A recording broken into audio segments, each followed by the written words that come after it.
gente está vivendo agora pela primeira vez o feriado do Dia da Consciência Negra.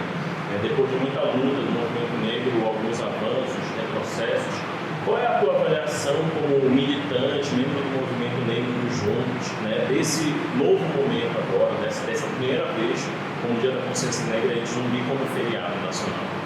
Bom, eu acredito que é uma iniciativa muito importante que foi tomada pelo governo federal após muitas pressões do movimento negro brasileiro, desde o movimento Quilombola, o movimento negro unificado, a diversidade de movimentos negros no Brasil como um todo, que pressionaram para que essa data pudesse ter sido colocada como feriado nacional, que simboliza a luta do movimento negro como um todo, de resistência, de colocar as nossas pautas, mas principalmente com uma demanda também de apontar que as nossas necessidades elas não são para o amanhã, elas são para o hoje, elas são urgentes. E nesse sentido é necessário colocar essa data como forma de resistência, mas também como maneira de organizar a luta do povo negro no Brasil como um todo. A gente tem diversas pautas que estão sendo colocadas, eu acho que uma delas, principal no momento, que reflete a classe trabalhadora negra, que é o fim da escala 6x1, que está iniciando a discussão agora no Congresso Nacional, a partir da coleta das assinaturas para tramitar como uma PEC, e que diz diretamente sobre as nossas necessidades, onde a maioria dos trabalhadores explorados hoje no Brasil é a classe trabalhadora negra,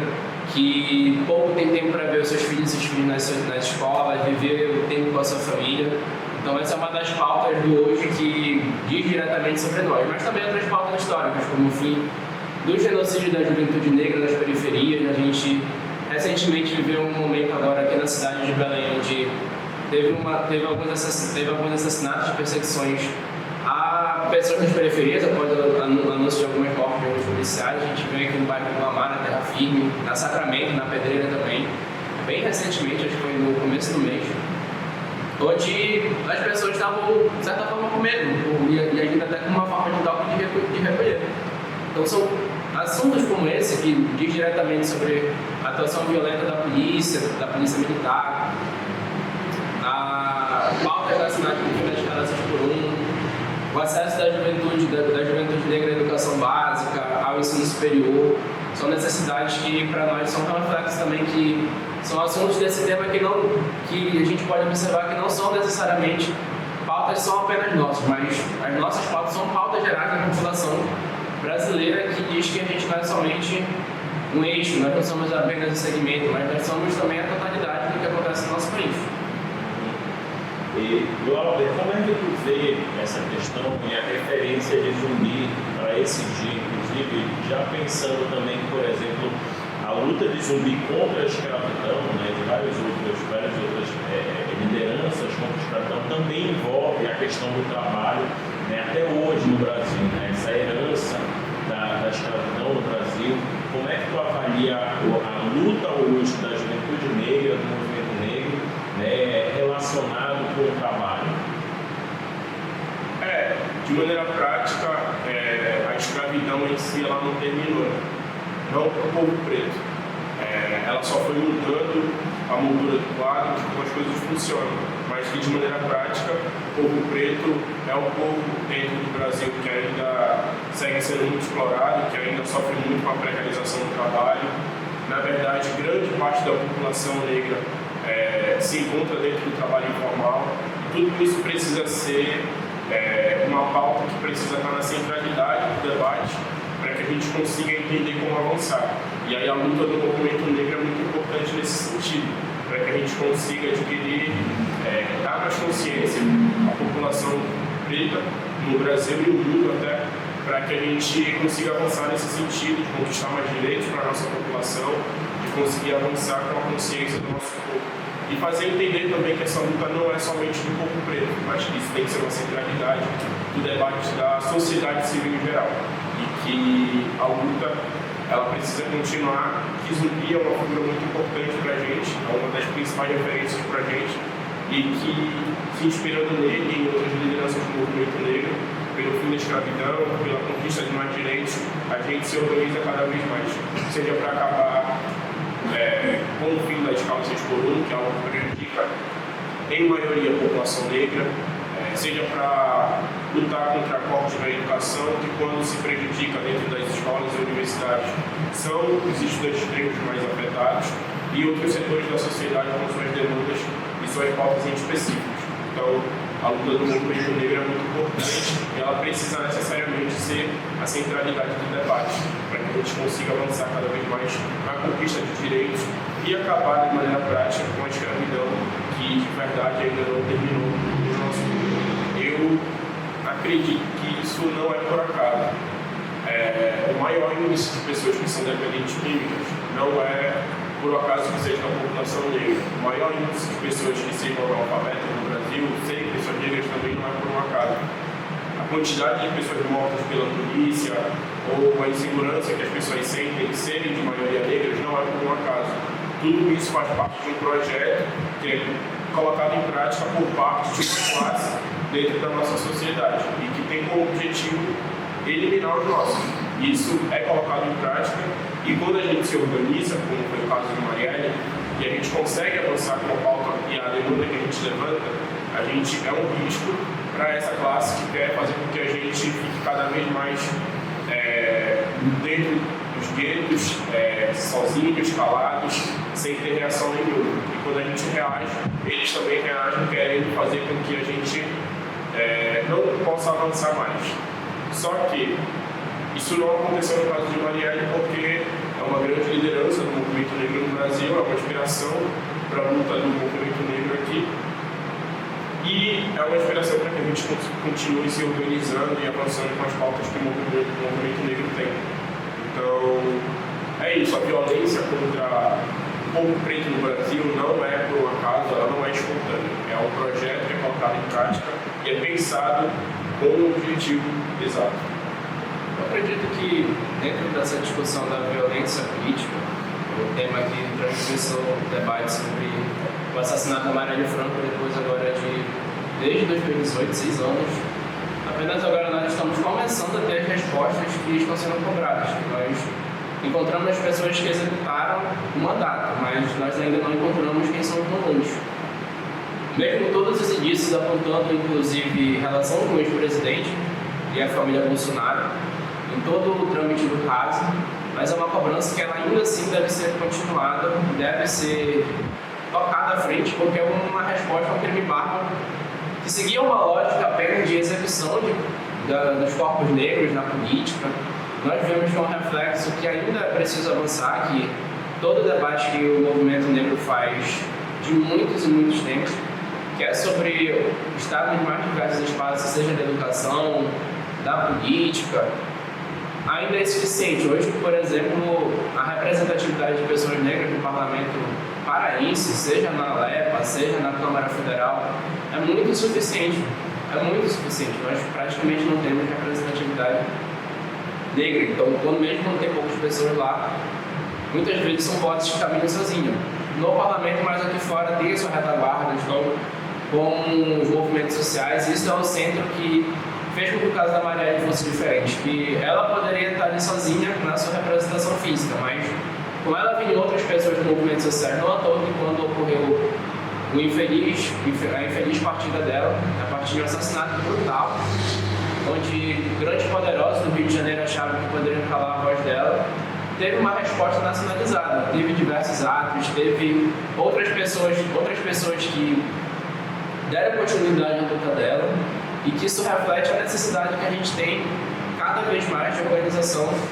do nosso movimento para que a gente possa dar uma resposta a esses grandes poderosos que são, na sua maioria, homens brancos, são pessoas que são de uma classe privilegiada financeiramente, e a partir disso é necessário dar essa continuidade no trabalho cada vez mais de base, ganhando pessoas seja do setor da educação, e que conecta essas outras lutas gerais que também perpassam pelo movimento negro. Eu acredito que essa discussão ela ganha essa grandiosidade a partir do caso Marielle Franco, que ali se deu uma pausa, houve uma resposta. Que ali a gente viu que não ia ser dar que continuasse matando os nossos, não apenas politicamente, mas até mesmo fisicamente, como foi o caso da Marielle. Então houve uma resposta, uma comoção nacional, que fortaleceu a luta pela memória da Marielle, pela memória de outras figuras negras que caíram no caminho, mas que essa história segue vivas, que apesar de estarem hoje fisicamente com a gente, mas a memória dela segue viva lutando por justiça. Então, nisso, a gente vai continuar exigindo justiça pelo caso da Marielle, cobrando, inclusive, todos os responsáveis da justiça brasileira para que casos como o dela não sigam impunes. E é necessário ter uma resposta sobre essa violência política que aconteceu, que aflige diretamente as mulheres negras, a população negra como um todo que está nesses espaços violentos, no espaço do parlamento, que ainda assim são, a grande maioria são pessoas brancas, mas que a gente vai seguir lutando para que essas pessoas não sejam as últimas também. Eu acredito que um dos temas transversais que a gente tem que pode ajudar a impulsionar melhores oportunidades é a educação. Muitos de nós crescemos ouvindo dos nossos pais que a educação é uma alternativa para que as pessoas pudessem ter melhores condições de vida. Então, se a gente hoje possa ter melhores condições, um dos fatores que não vai se resolver sozinho, a educação não resolve nada sozinho, isso é claro, é tendo acesso ao ensino básico de qualidade. Hoje, recentemente saiu, eu assisti eu li um artigo de um rapaz chamado Filipe, eu não me recordo o sobrenome dele, mas ele é doutorando na USP, ele é daqui do Pará, onde ele estava apontando que a educação básica aqui do nosso estado, ela cresceu de 2021 para 2021, ela salta de 23ª educação no Brasil como um todo, ela salta para a 6ª em 2023, no tempo recorde. Inclusive, estando acima de uma média nacional. A média nacional da educação brasileira é 4,3, e nesse artigo ele apontava que, se não estou enganado, o Pará tinha saltado de 4,6, inclusive estando acima da média. Mas isso mais caro é uma coisa que aconteceu na educação básica, onde os estudantes, quando chegam no ensino médio, eles não podem mais reprovar no terceiro ano. Eles não podem reprovar no primeiro e no segundo ano, eles podem apenas no terceiro, mas com algumas condições que mascaram qual é a realidade da educação para isso. Então, acho que uma das alternativas é a própria valorização de oportunidades. Eu acho que não tem como a gente falar também da necessidade, não tem como deixar de falar da necessidade de acabar com o novo ensino médio, que foi um projeto que se iniciou no governo do Michel Temer, que até hoje não foi revogado pelo governo Lula, que é necessário cobrar, porque quando não se tem a valorização da educação, e quem acessa a educação pública no Brasil são os jovens negros, filhos da classe trabalhadora, e se eles não estão sendo incentivados a ter uma continuidade nos estudos, porque todas as pessoas podem ter o direito de seguir na universidade ou seguir no mercado de trabalho imediato assim que termina o seu ensino médio. Mas quando a eles não são dada a possibilidade de continuar a sua especialização na educação, isso é uma forma, inclusive, de tirá-los dessas oportunidades que apenas o ensino superior pode oportunizar, que as pessoas que são estudantes de escola privada vão estar nessas vagas, vão ocupar essas vagas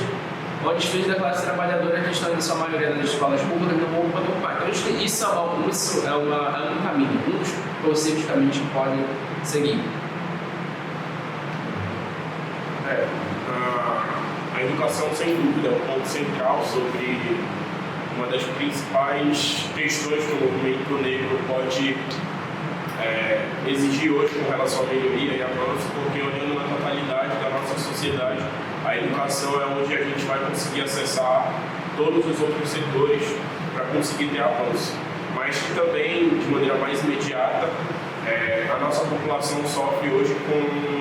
muito desemprego, sofre hoje com uma falta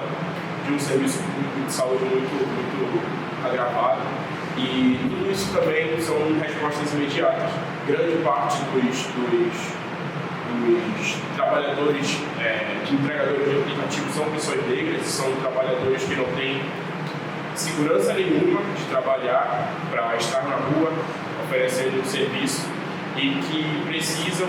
de uma atenção mais imediata para que consigam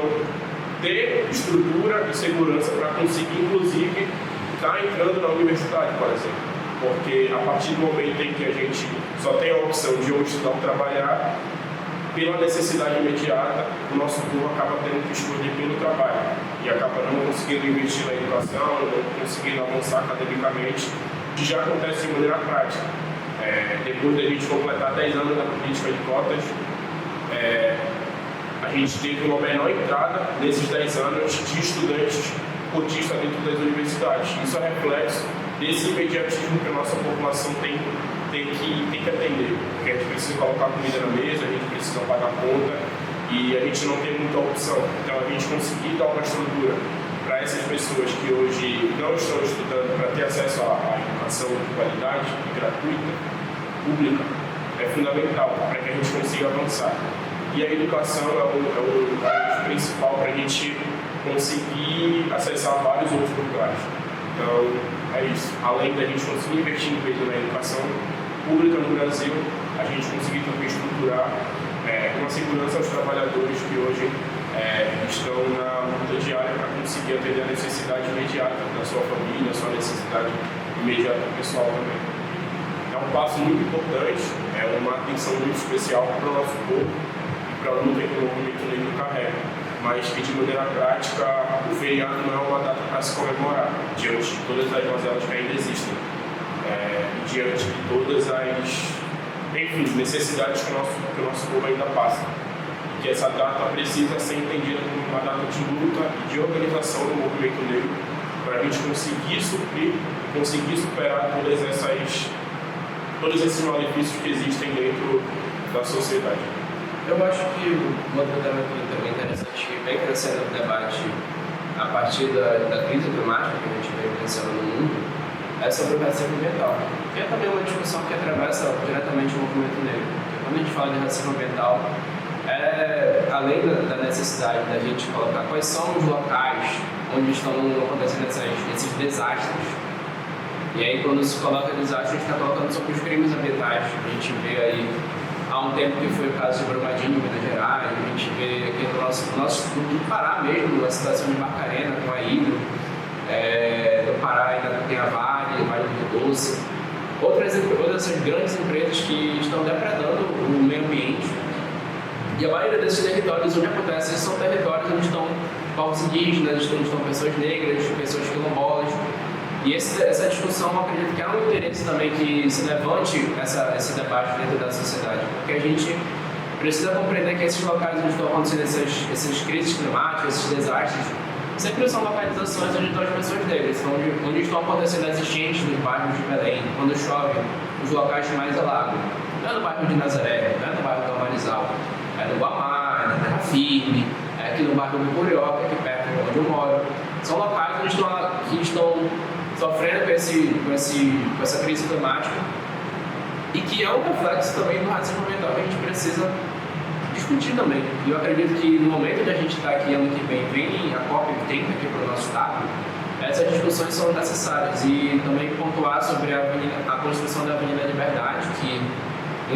isso é um tema que tem sido abafado na grande mídia, que é uma construção de uma avenida que está acontecendo ali na Perimetral, do lado da Universidade Federal Rural da Amazônia, que é uma avenida que ela vai ter uma extensão de 13 km, que sob a justificativa de escoamento do trânsito na cidade, da região metropolitana, que vai ligar a Perimetral até a alça viária, mas que é mais um projeto que vai passar por cima por dentro da universidade, por territórios, vai invadir comunidades, inclusive vai passar dentro da UFRA. E foi inclusive um projeto que foi inicialmente pensado para passar bem atrás do território quilombola de Abacatal e na região metropolitana, no Rio. Mas é mais um projeto que está sendo colocado como uma alternativa para o transporte, para o tráfego de Belém, mas que na prática não resolve as adversidades que a gente enfrenta no trânsito da cidade. Que o correto deveria ser incentivar a melhoria dos ônibus, do transporte público, para que a população pudesse ser incentivada a dar melhores condições de transporte público, ao invés de procurar transporte privado cada um para poder solucionar a rapidez para chegar na sua casa, no seu trabalho, nos seus compromissos.